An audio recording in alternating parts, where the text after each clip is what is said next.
আল্লাহ আপনাদেরকে রেসপেক্ট করবে, সম্মান করবে। আমি বেশি কিছু বলবো না, একটি উদাহরণ দিয়ে শেষ করব। আসলে আলোচনা সমালোচনা এগুলোর চাইতে কিছু লেখা ভালো, কিছু লেখা ভালো, অনেক উত্তম। যেমন একটি এক্সাম্পল দিই, উদাহরণ দিলে আপনারা বুঝতে পারবেন। উমর খৈয়ামের কথা আমরা শুনেছি।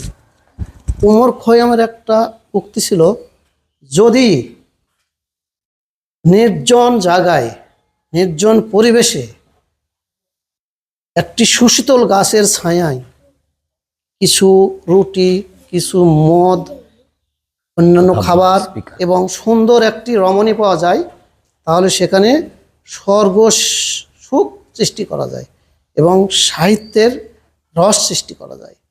তিনি সাহিত্য বা এই জাতীয় জ্ঞানীদের ঊর্ধ্বে রাখার জন্য আরও বলেছেন, রুটি মদ ফুরিয়ে যাবে, গাছের সুশীতল ছায়া শেষ হয়ে যাবে কালের বিবর্তনে, সুন্দরীর রমণীর নীল চোখ ঘোলাটা হয়ে যাবে, কিন্তু আপনার লেখা একটা বই বা একটা উপন্যাস বা কার উপর কিছু লিখলেন, সেটা অনন্ত জৈব না, এটা কখনো শেষ হবে না।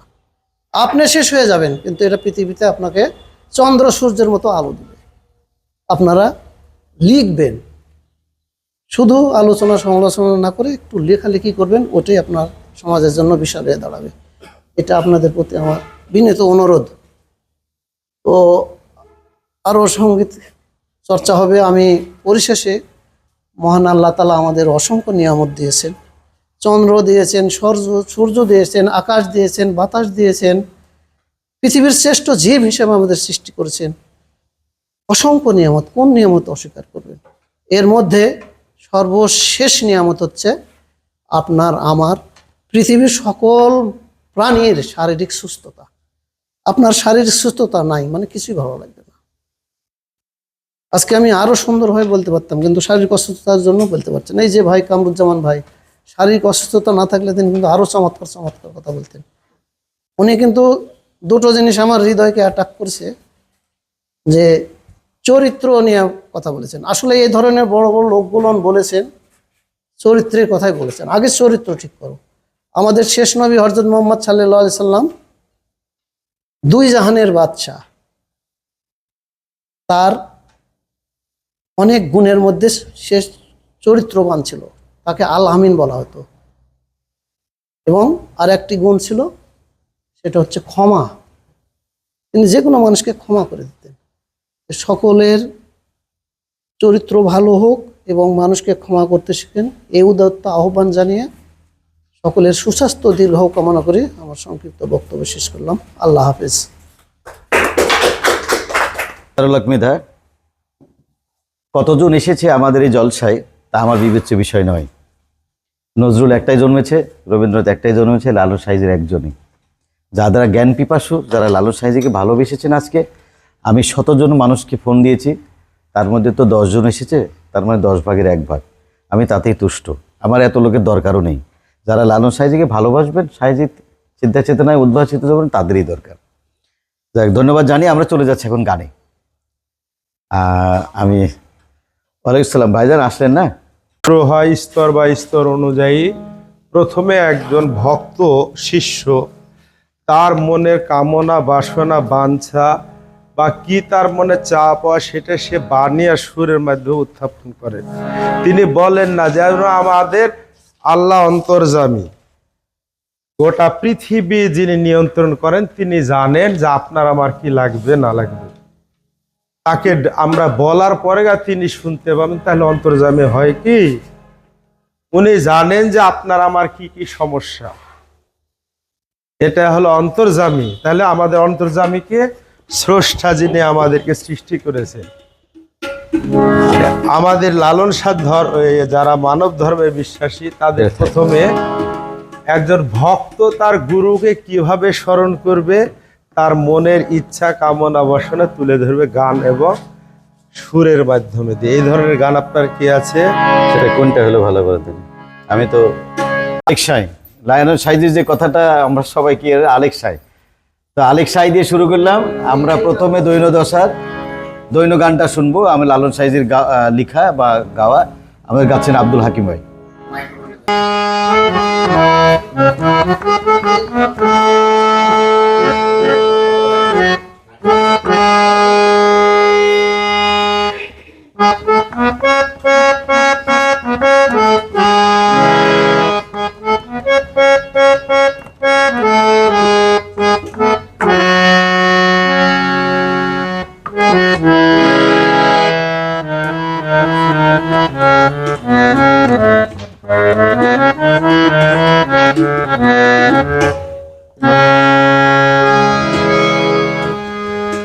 গুরু তোমার দয়া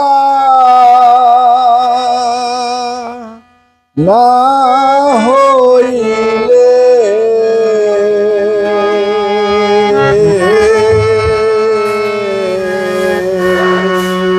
শরণ সাধি কি মতে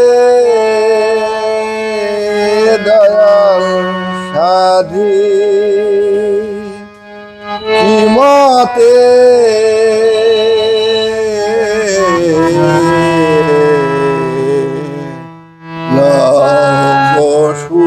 সুপথে গুরু দোহাই তোমার মনকে আমার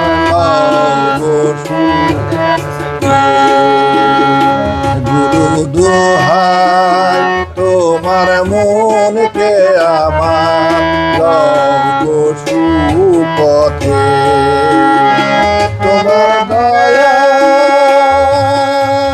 না হইলে শরণ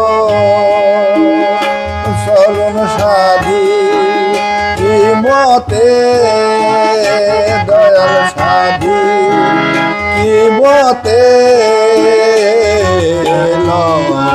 সুপথে গুরু দোহাই তোমার মনকে আমার সুপথে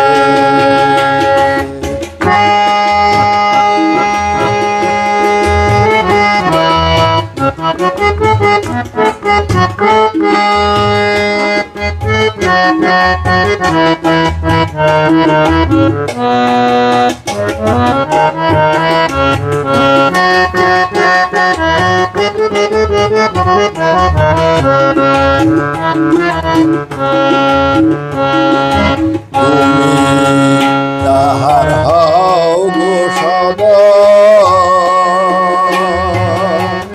সে তোমারে সাধনে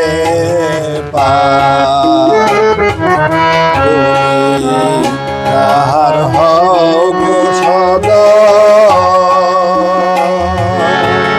সে তোমারে সাধনে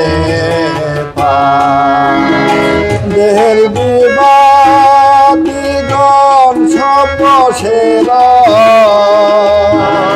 দেহের বিবাদীগণ সব সেরা তোমার কৃপাতে দয়াল তোমার কৃপাতে সুপথে দোহাই তোমার মনকে আমার সুপথে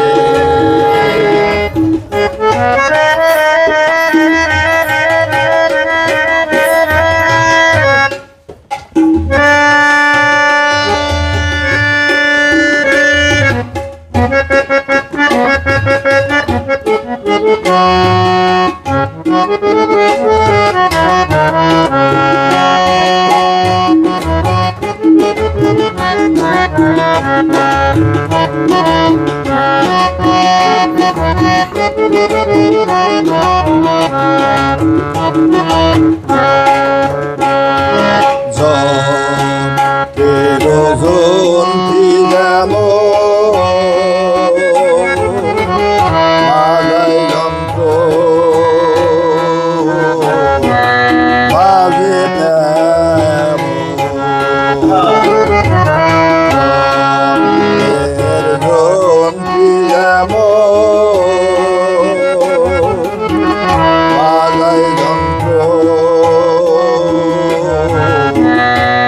যে তেমন গুরু অগ্নি যন্ত্র আমারে মন গুরু অগ্নি যন্ত্র আমারে মন বলতো মার হাতে দয়াল বলতো মার হাতে পথে গুরু দোহাই তোমার মনকে আমার পথে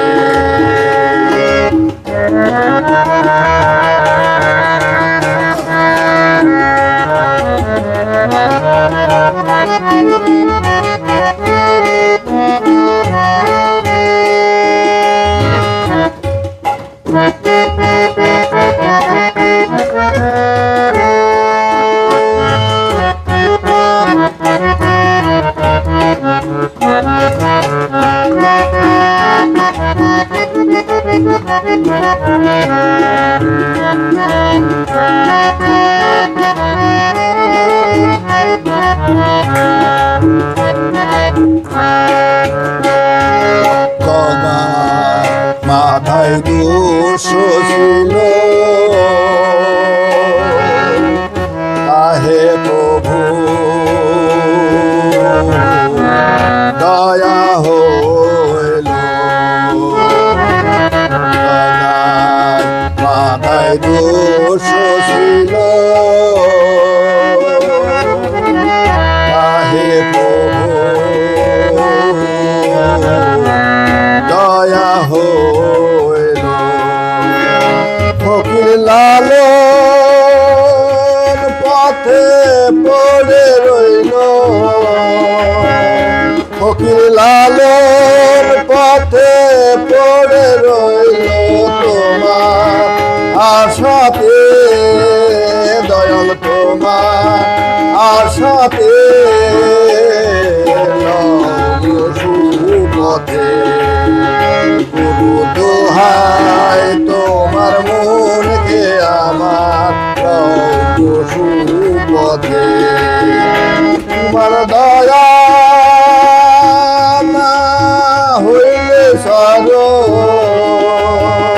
চরণ সাধি কি মতে দয়াল সাধি কি মতে পথে গুরু দোহাই তোমার মনকে আমার পথে গুরু দোহাই তোমার মনকে আমার পথে গুরু দোহাই তোমার মনকে আমার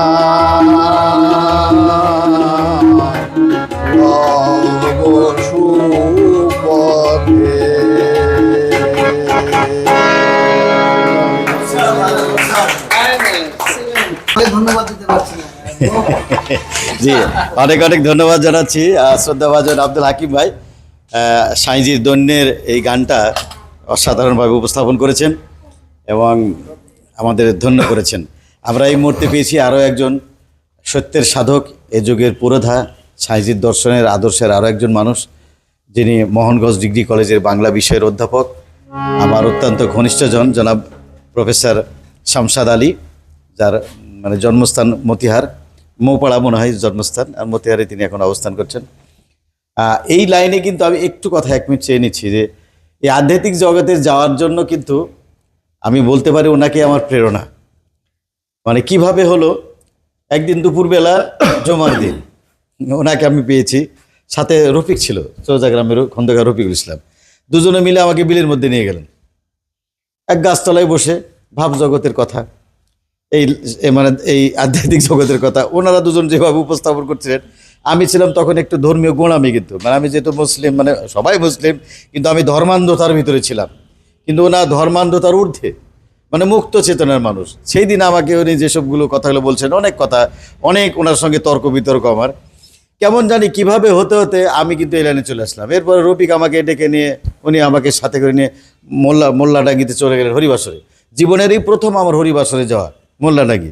সেই দিন আমার ভাবনা যে আমরা মুসলিম হিন্দু ধর্মের এই অনুষ্ঠানে কেন, আর সেখানে তো তাদেরই কথা হয়, কিন্তু আমি আসলে বস্তু কথা দেখলাম হরিবাসরে সমস্ত হরির কথা হয়। আসলে হরি সেই যিনি আল্লাহ, যিনি জগতেশ্বর, যিনি ঈশ্বর। সব ধর্মের মূল মন্ত্র কিন্তু এক, শুধু ধর্ম অনুষ্ঠান পালন করার সিস্টেমটা আলাদা। তখন আমি কিন্তু হরিবাসর আজাব দেওয়া ছাড়ি না, যেখানে ভালো কীর্তনের সেখানে যাই। যাই হোক, ওনাকে অনেক ধন্যবাদ আমার মাঝে আসার জন্য, আমাদের মাঝে আসার জন্য, অনুষ্ঠানে যোগ দেওয়ার জন্য। আমি এই পর্যায়ে অত্র কলেজের সম্মানিত অধ্যক্ষ জনাব এজারুল হক মৃধা স্যারকে একটি গান উপহার দেওয়ার জন্য অনুরোধ জানাচ্ছি। আপনি যে গানটা একটু করছিলেন, মিলন হবে কত দিনে, কেমন হয় দেখা যাক। একটু আপনি যেমন পারবেন শেষ তেমন। গান করবো আমরা স্যারের পুরো ধাউনি, আর ওই গানটা আমার লালন স্যার অনুষ্ঠানের শেষ গান করব। আমরা আগে অন্য যে আকুতি যে আছে সেগুলো আগে তুলে ধরি, ঠিক আছে। স্যারের ওটা শেষ গান। তাহলে শরীফুল আসে, শরীফুল একটা গান শুনে এ পর্যায়ে আমি কামরুজ্জামান স্যারের স্নেহধন্য ছাত্র যিনি গান শিখছেন, সাইজির একটি গান তাকে উপহার দেওয়ার জন্য স্যারের গান কিন্তু অনুরোধ জানাচ্ছি। শেষ গান, মানে আপনি মিলন। লালন স্যার, গুরু দোহাই তোমার মনকে আমার লও গো সুপথে, গুরু দোহাই। গানটার ইয়া হলো যে লালন স্যার গানের পর্ব মানে পর্যায়ে আছে, যেমন রবীন্দ্রনাথের 6টা ঋতুর উপরে গান আছে, লালন স্যারও এরকম ওই যে গুরু শিষ্য পরম্পরা বলছি লালন স্যার ইয়া। এখন ভক্ত গান করছে, মানে দৈন্য অভাব অভিযোগের গান করছে যে গুরু দোহাই তোমার মনকে আমার লও গো সুপথে, গুরু তোমার দয়া না হইলে চরণ সাধি কি মতে। এই জায়গাটুকু অনেক ব্যাখ্যা বিশ্লেষণের বিষয় আছে। আর প্রথম অন্তরায় ছিল যে তুমি যাহার হও গো সদয়, সে তোমারে সাধনে পায়, দেহের বিবাদীগণ সব বসে রয়। কে বলেছে সব বসে রয়, কে বলছে সব বসে রয়, কে বলছে সব বসে রয়। তোমার কৃপাতে, কার কৃপাতে? গুরুর কৃপাতে। যদি তুমি যাহার হও গো সদয়, সে তোমারে সাধনে পায়, দেহের বিবাদীগণ সব বসে রয়, তোমার কৃপাতে লও গো সুপথে। যন্ত্রের যন্ত্রী যেমন বাজায়, যন্ত্র বাজে তেমন। আমি একটা ইনস্ট্রুমেন্ট বাজাচ্ছি, ওই জামাল ভাই একটা বাজাচ্ছে, উনি যেরকম যন্ত্রী সেরকমই বাজবে, আমি যেরকম যন্ত্রী সেরকম বাজবে। আমি যদি না জানি এই যন্ত্র কি বাজাতে পারবো? আমাকে লিটন এখন যদি বলে যে ভাই এসে আমার এটা একটু চালিয়ে দিন, তাহলে আমি ওটা বুঝতে পারবো না কিছু। এই হারমোনিয়াম, তবলা, এসব গান বাজনা যা বলবেন তখন আমি বুঝতে পারবো, ওগুলো ফাংশন মাথাতে ঢোকে না। যা হোক, এটা হলো ওরই বিষয়। তাই বলছে যন্ত্রের যন্ত্রী যেমন বাজাই যন্ত্র বাজি তেমন, অমনির সমার্থক শব্দ তেমনি। অমনি যন্ত্র আমার এমন বল তোমার হাতে, বল কার হাতে? এই ব্যাখ্যাগুলো লালন সাহেজি যারা ধর্ম করে, মানব ধর্ম, সাধু সঙ্গ করে, সেখানে একটু হওয়া উচিত। তা তো না। আমি যেহেতু আমিও তো গুরুবাদে বিশ্বাসী, আমি একজনের কাছে বিক্রি, মানে সবই শেষ করে দিয়েছি, কিন্তু আমিত্ব বর্জন হয়নি ভিতর থেকে। যা হোক, ওটা অনেক দুঃখ কষ্টের কথা। এখন হলো আমি আমাদের আমার তো পবা, মোহনপুর, বাগমারা, দুর্গাপুর, বাংলাদেশের বিভিন্ন জাতি, যেহেতু আমি গান বাজনা করে যাই, কুষ্টিয়া, ইন্টার কুষ্টিয়া, যেটা আমাদের সাইজে ধাম বলা হয়, আমার দাদা গুরুর আশ্রম যেখানে, সেখানেও দেখলাম বলছে প্রথমে গান ধরছে একজন। আমি এক অনুষ্ঠানে পেয়েছি আমাদের এই মোহনপুরের মধ্যে, এলাহি আলমিন গো আল্লাহ বাদশাহ আলম পানা তুমি। আরে আল্লাহ রসুল খুদা পিয়াজ রসুন আদা হরে কৃষ্ণ রাধা বলবতে কেন গুরু শরণাপন্ন। তুমি মসজিদ মন্দির গির্জাতে ঢোকে সেখানে আল্লাহর অগাধ আল কুরআন মসজিদ দিয়ে দিয়েছে, যেখানে মহাসমুদ্র এই মাটির একদম অতল গহ্বরে সপ্ত আসমানে গোটা বিশ্ব ব্রহ্মাণ্ডে যা কিছু আছে সবই আল কোরআনের মধ্যে আছে। কিন্তু যেটা আছে, যেটা মানে বাকি আছে, সেটা একমাত্র গুরুর কাছে যেটা আছে। কোরআন তো কথা বলতে পারে না, আপনি আমি বলাই, এটা বাজুক তো দেখি সারাদিনে, আপনি আমি বাজাবো না। আপনার এই স্কুল আপনি খুলবেন না, চলুক তো দেখি, চলে কি চলবে? এতে চলবে না। আমাদের সমস্যা ওখানে যে গুরু যারা হয়েছে তাদেরকে অসম্মান করা, আমার এটা অসম্মান হয়ে যাবে, মানে অপরাধের মধ্যে পড়ে যাবে। ওনাদেরকে আগে বলে দিতে হবে ভক্তদেরকে যে তুমি তোমার আগে স্তর শিখো। তাহলে চারটে যে স্তর, আমি চারের কথা বলেছি, তাহলে স্থূল আগে বলা হয় আমাদের তরিকান জগৎ, স্থূল, পবিত্র, সাধক, সিদ্ধি, চারটে স্তর বলে। তো তুমি স্থূল আচরণিক যত দিক আছে শিখো। একটা মেয়ে তোমার পাশে বসে আছে, সুন্দরী, অপরূপ সুন্দরী, তার দিকে তো চোখ যায়, আমাদের যায় না ভাই? এই ধরেন আমাদের এর মাঝে একটা আমাদের ভাবি বা মা জননী আছে, তিনি আমাদের মধ্যমনে, কিন্তু উনি জগৎ জননী। এই মানসিকতা, এই মানবিকতা যতদিন না তৈরি হবে, সাইজির শুধু আমাদের নেচে গিয়ে মন ভব পারে যায়, খালি ভব পারে যাওয়া হবে। সাইজির যে নবীজিকে যেমন আমরা চিনতে পারিনি, সাইজিকে আমরা চিনতে পারবো না। যাই হোক, গানে আমরা চলে যাই আরেকটা গানে। আমি কুষ্টিয়া গেলে আমার দাদা গুরু রব সাইজি, ওনার ইয়া হলো ছেউড়, এই কি বলে সে আপনার খলিশাকুন্ডি, মিরপুর পার হয়ে ওখানে ওনার আশ্রম ধাম। ফরহাদ মজারের নাম শুনেছেন মনে হয়, যে যার ফরহাদ মজারের গুরু, উনি আমার কাকা গুরু। এই 13ই কার্তিক অনুষ্ঠান হলো, আমার ছেলে অসুস্থ, যে আমি ঢাকা ছিলাম, আমি যেতে পারিনি। আমি গান করি আর একটা গানের ব্যাখ্যা করি 1 ঘন্টা। যত সাধু সজ্জন শুনে কুষ্টিয়া, কিন্তু আমার এলাকায় তো আমি তো সাধু নাতে, সাধু হবে কি করে? গান দিয়ে আনন্দ করে, লালন সার গান দিয়ে নাচে মঞ্চে, ভজরে আনন্দের গৌরাঙ্গ। বলছে সাধুর গুণ যাই না বলা, শুদ্ধ চিত্ত অন্তর খোলা। শুদ্ধ মানে পরিশুদ্ধ। আরো যদি আমরা চলে যাই, গুড বেটার বেস্টে যাই, পরিশুদ্ধ, শুদ্ধ চিত্ত মানে আমার হৃদয়টা কেমন, অন্তরটা। এই যে আজকে অনুষ্ঠানে আছে, আমি ভাইকে বলেছিলাম যে লিটনকে বলে না হলে একটা সাউন্ড অল্প ডিজিটাল বক্সগুলো নিয়ে আসতেন, আমরা দু একটা। আমি অসুস্থ, আমার গলার আওয়াজই ছিল না, একটু আওয়াজ এসছে, সাইজের কৃপা যাক, আস্তে আস্তে ঠিক হয়ে যাবে। আমাদের অন্তর এখনো খোলা হয়নি। আমি সারাদিন গান করি, আমজাদ ভাই যাই 9টায় সকালে বসি, বেলা 10টায়, রাত 10টায় উঠি। আমার দিক একটা হলো, 2 জন হলো লালন শাকে একটু ধারণ করুক, হবে মানে কোটিতে তো গুটি হবে। দেখি আমার ওর মধ্যে যদি হতে হতে 2-1 জন হয়, এটাই। কিন্তু আমাদের অন্তর কোনোদিন খোলা হবে না, আমার আমিত্ব কোনোদিন বর্জন হবে না, কোনোদিনই হবে না। এটা যে যত বড়ই হোক না কেন, উনি নিজেকে দাবি করছে যে আমি সাইজি যত কিছু নিয়ম কানুন সব শিখেছেন, ভালো কথা। আমি তো তার বর্জন করেননি। আমি আমাদের এলাকার কিছু সাধুর সঙ্গে গেছি, সেখানে সারা রাত বাজিয়েছি, নিজেও গেয়েছি। সাধু যার অনুষ্ঠান, সে আমার কথা শুনে মন খারাপ হয়ে যায়। আমি তো এই যে সত্য বল সুপথে চলো রে আমার মন, আমি সদা সত্য কথাই বলবো, এতে আমার মৃত্যু ও শ্রেয়। আমরা চলে যাই গানে। গুরু তোমার নাম লয়ে। যাই হোক, আমি একটু কথা বলি। বিসমিল্লাহির রহমানির রহিম। আসলে গান, সেরকম গানকে ভালোবাসি।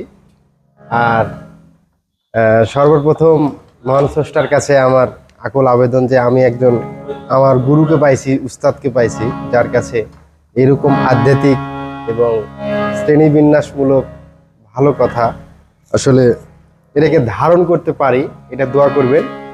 আর লালন সাইজির গান ওইভাবে বলা হয় না, তবে চেষ্টা করি। আমার একটা গান বলবো, গানের ভাষার ভুল ত্রুটি হলে আপনারা আমার সুন্দর দৃষ্টিতে দেখবেন।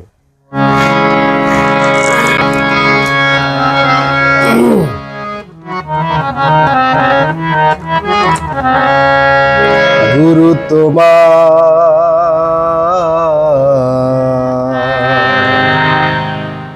নাম লয়ে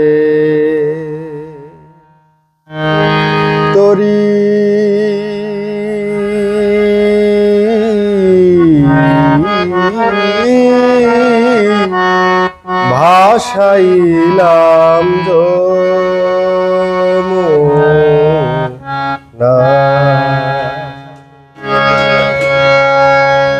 তুমি খোদার নবী,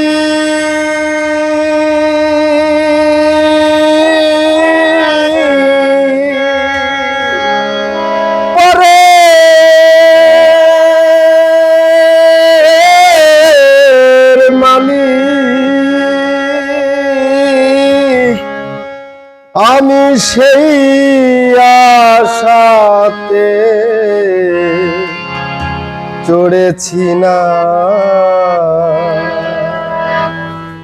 গুরু তোমার নাম লয়ে তোরি ভাসাইলাম যমুনা। গুরু তোমার নাম লয়ে তুমি খোদার নবী,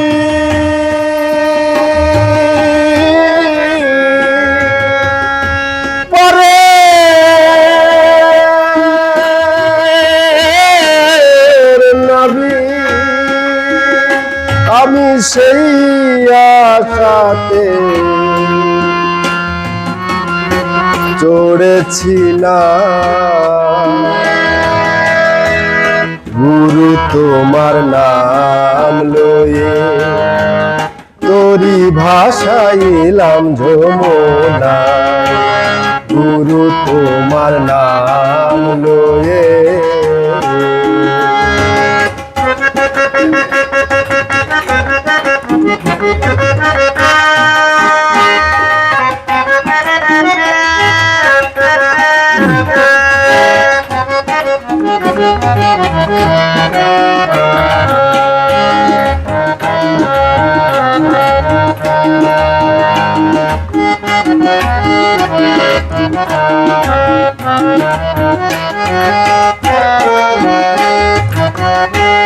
চিরদিন কান্ডারি হয়ে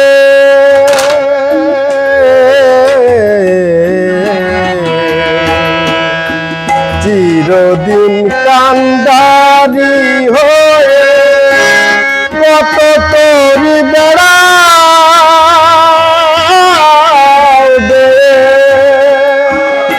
আমার জীর্ণ তোরি রেখো যতনে, জীর্ণ তোরি রেখো যতনে।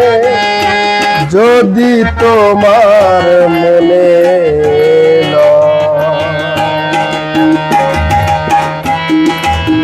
গুরু তোমার নাম লয়ে তোরি ভাসাইলাম যমুনা। গুরু তোমার নাম লয়ে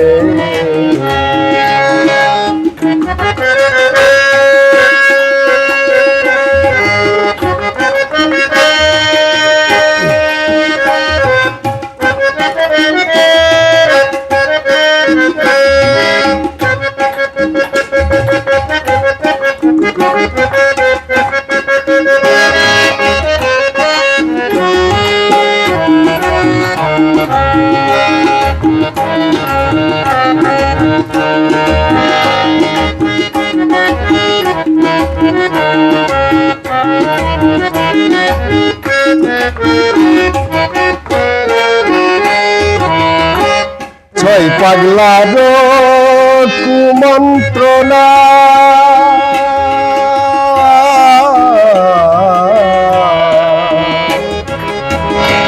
ছয় পাগলার কুমন্ত্রণায় আমি কতবার পড়েছি গোলায়।